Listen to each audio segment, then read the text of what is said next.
Pagi ini kita akan melakukan proyek kebangsaan kita, yaitu mewawancara mahasiswa UNER terkait dengan mental anxiety. Kami akan menanyakan dan mewawancara mahasiswa UNER untuk masalah terkait. Terima kasih.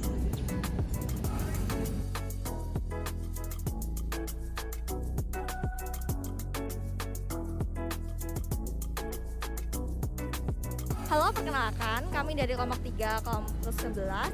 Perkenalkan, nama saya Aklisa Mahmuda Tunisa dari Fakultas Keperawatan. Dan ini teman saya, Audi Kalisana Sabila dari Fakultas Kesehatan.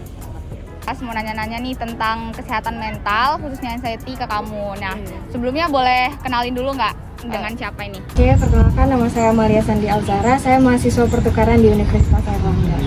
Saya Billy dari Fakultas Sains dan Teknologi. Kenalkan, nama saya Naufal Budiata dari Fakultas Perikanan dan Kelautan. Aku Nur Fadila dari Fakultas Sains dan Teknologi. Kenalkan, nama saya David Christian dari Fakultas Kedokteran Hewan. Aku Sofiana Khairul Inayah dari Fakultas Kesehatan Masyarakat. Oke, pertanyaan pertama. Apa yang kamu ketahui tentang anxiety atau gangguan kecemasan? Oke, menurut saya kesehatan mental itu salah satu isu penting yang mungkin saat ini udah mulai diangkat di masyarakat. Menurut saya kesehatan mental ini penting karena itu menjadi pusat. Pikiran kita itu merupakan inti dari segala hal yang akan kita lakukan gitu. Kalau terkait anxiety mungkin masih banyak ya remaja-remaja sekarang yang mengalami hal tersebut. Jadi harus diperhatikan gitu sih. Dari perspektifku ya itu kayak yang jelas itu pasti kayak gelisah, kayak mungkin lebih bisa dibilang kayak panik di dalam gitu ya. Jadi dia kebanyakan orang-orang kalau anxiety pasti bingung mau melakukan apa-apa kelanjutannya depan itu sih. Anxiety itu cemas berlebihan. oh ya betul. Jadi anxiety itu mungkin gejala kegelisahan berlebihan. Oke, setahu aku anxiety itu kayak cemas gitu ya, sampai dia berkeringat, terus sampai ada tanda-tanda fisiknya itu ya berair gitu mungkin. Itu setahu aku sih. Tahu hanya umum saja, mungkin bisa jelasin. Oke, biasanya tuh anxiety tuh terkadang tuh muncul ketika kita merasa kayak ada tekanan gitu dari sesuatu yang ada mendadak dan lain-lain. Nah, apakah kamu pernah mengalami anxiety? Kalau anxiety sampai ke anxiety-nya sih kayaknya belum sih. Kalau cemas sih ya pernah sih. Mungkin pernah ya. Saya yakin setiap orang pasti pernah. Cuman tergantung ke diri kita masing-masing sih. Kita akan terlalu larut dalam hal tersebut atau tidak. Karena ada yang skalanya mungkin udah parah, harus mendapatkan penanganan khusus. Tapi untuk saya masih bisa diandalkan. Pernah. Untuk saya sendiri sih nggak pernah. Nggak pernah? Iya, nggak pernah. Gejalanya pernah, cuman sampai anxiety-nya enggak. Oh gitu. Sejauh ini mungkin pernah. Kalau waktu kamu ngerasainnya itu apa yang kamu rasakan? Ketika mengalami anxiety sih ya seperti yang saya bilang tadi ya, mungkin dari perspektifku kayak kemarin itu sempat kayak berpikir kosong gitu, kayak blank gitu, nggak ada pikiran, bingung mau apa, panik-panik sendiri gitu dan semacamnya sih gitu. Yang aku rasakan itu sudah pasti itu keringatku jadi kayak, padahal suasananya tuh kayak jadi gerah, terus tanganku jadi berair, di situ kayak dredeg banget gitu. Terus jadi bingung mau ngapain juga, terus jadi kayak pikiran tuh kayak kacau, ke distract kemana-mana. Nah, dari kamu udah ngalamin gejala itu, apa yang kamu rasain itu, kamu ada nggak tindak lanjut atau pengobatan setelah kamu ngerasa anxiety itu? Pernah mengalami dengan diatasi sendiri atau langsung ke pihak yang terkait? Apabila hal tersebut terjadi kepada mahasiswa, apa sih solusi yang bisa Kak berikan? Oke, kalau misalnya saya pribadi masih bisa diandalkan sendiri dengan cerita ke orang-orang terdekat saja, masih belum butuh dukungan dari orang-orang profesional. Mungkin lebih berbaur dengan teman, bermain, atau mengalihkan anxiety itu kepada hal yang positif. Sebenarnya sih nggak ada ya. Aku kalau misalnya anxiety sih aku berusaha kayak berpikir positif aja sih, berpikir lebih jernih atau enggak buang pikiranku ke tempat lain gitu, misalnya mencari hiburan, lihat HP, main game atau semacamnya gitu sih. Biasanya aku cari kesibukan lain ya. Aku cari kayak satu fokus lain kemana, terus ambil nafas panjang, terus berusaha tenangin diri dulu sebelum ngelakuin sesuatu yang selanjutnya. Kapan momen yang kakak ngerasain hal tersebut, Kak? Waktu yang sayat itu ada kan, waktu sudah akhir SMA itu.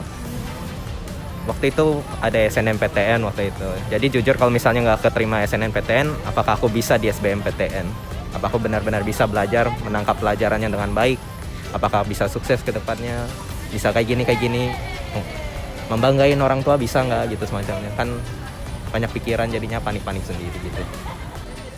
Biasanya paling parah itu kalau tiba-tiba tanpa persiapan aku ditunjuk jadi apa gitu.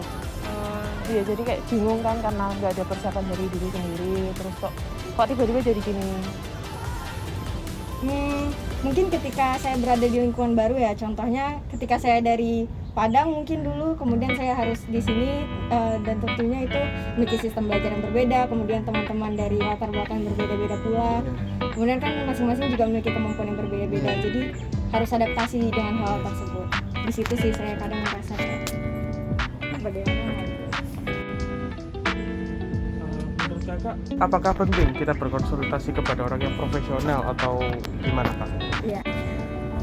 Menurut saya sendiri itu penting ya untuk konsultasi ke orang-orang yang profesional. Kenapa? Karena kebiasaan saat ini tuh kita sering self diagnose kayak wah aku kena mental atau gimana gitu. Padahal nggak separah itu sebenarnya. Jadi akan lebih baik kalau misalnya kita konsul ke orang-orang yang profesional. Nah, kamu kan pernah nih ngalamin anxiety.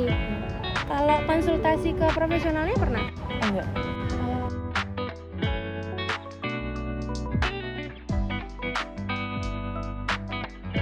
Ada yang tahu nggak sih apa itu anxiety disorder?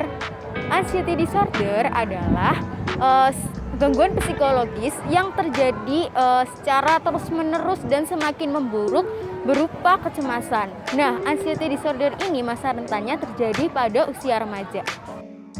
Tanda-tanda kecemasan bisa semakin membaik atau memburuk pada waktu yang berbeda. Keadaan akan semakin memburuk ketika penderita mengalami stres. Salah satu penyebab dari anxiety atau gangguan kecemasan adalah adanya pikiran-pikiran yang mengganggu dan tidak logis serta adanya pengalaman buruk di masa lalu yang dapat mengganggu kesehatan seseorang. Pengalaman buruk tersebut dapat berupa kegagalan, kesakitan, atau berupa penolakan dan lain-lain. Sedangkan untuk pikiran tidak logis dapat berupa pikiran takut, hal yang mungkin akan terjadi. Hal ini dapat disebabkan karena kurangnya kepercayaan rasional pada suatu individu tentang apa yang akan terjadi pada masa mendatang. Kecemasan dapat terjadi ketika apabila seseorang individu melakukan sesuatu hal yang penting, seperti akan menghadapi ujian, presentasi, maupun di tempat umum. Gejala fisik dari anxiety disorder ini meliputi keringat dingin, jari tangan dingin, telapak tangan dingin, pusing, mual, detak jantung cepat, jantung berdebar-debar, sesak napas, sampai dengan sulit tidur di malam hari. Gejala yang bersifat mental antara lain merasa tidak nyaman, ketakutan luar biasa, tidak dapat berkonsentrasi, dan ingin lari dari kenyataan. Untuk menangani anxiety disorder ini dapat melalui terapi psikologis, konseling suportif, dan cognitive behavior therapy atau CBT. Ada beberapa cara yang dapat dilakukan untuk mengatasi anxiety. Yang pertama adalah dengan menarik napas dalam-dalam. Yang kedua, berusaha berfokus pada sesuatu. Yang ketiga, melakukan me time. Yang keempat, berbicara kepada orang terdekat. Yang kelima, menghindari minuman bersoda atau berkafein. Yang keenam, mengatur pola makan dan minum air putih secukupnya. Kemudian ada yang dinamakan metode 5-4-3-2-1. Caranya adalah dengan melihat 5 hal yang dilihat saat itu. Yang keempat adalah mendengar 4 hal yang didengar saat itu. Yang ketiga adalah menyebutkan 3 hal yang dapat disentuh saat itu. Kemudian ada menyebutkan 2 hal yang dapat dibau pada saat itu. Dan yang terakhir adalah mencicipi atau merasakan 1 hal yang dapat dirasakan pada saat itu.